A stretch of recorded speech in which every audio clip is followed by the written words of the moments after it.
They had the Andre Battle Royal. And the Andre the Giant package was one of my favorite parts of the show. The only two people that got an entrance were Bobby Lashley and Braun Strongman.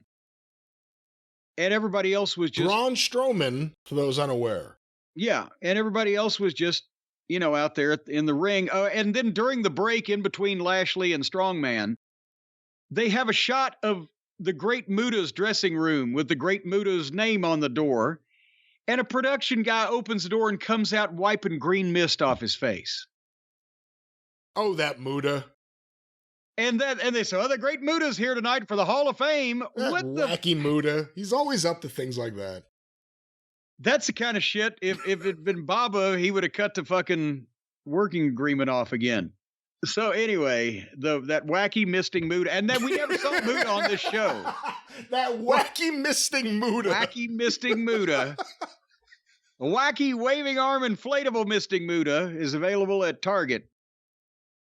So they ring the bell for the Battle Royal, and there's easily 20 plus guys in the thing. And Michael Cole immediately says Flop Dollar's going to win because he can't get over the top rope. So they're still persecuting that. And Baron Corbin gets dumped in 5 seconds. And I'm fast forwarding to the final four because we got bigger fish to fry. And the final four were Lashley, LA Knight, Bronson Reed, and Braun Strongman. And the people were for LA Knight. Did you hear that? Not a surprise. Every time that it looked like he might actually do something, they were with it. And when somebody did something to him, they were against that person. And finally, Bronson Reed dumped him and got the most heat of the match.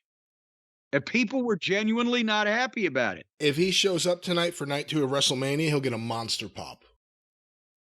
And that's probably why they'll keep him hidden in the back. Braun Strongman is rotten. I see that in a 15-second period, he was waving Lashley in for the squash in the corner, but not selling on his face at all, going through the motions physically, but he's looking around and he's... the quick camera cuts obscured some of it, but then they had a spot where Lashley was going to run and Strongman was going to scoop him up for a over-the-shoulder slam, and they had to do it twice, and there was much conversation about this. And finally, Bronson Reed eliminated good old Braun Strongman and then missed a splash off the top, and Lashley hit the spear and eliminated Bronson Reed. And it was rough, but it's better for Bobby Lashley than working with Bray Wyatt. And apparently that was whatever Captain Duty's problem is. Lashley had no match, so they gave him this big win on network television because he was off WrestleMania at the last minute. So that was kind of that. I think he'll be there for night 2 also, and I've said before on the show what I think could be what they do with him, but the story's LA Knight once again.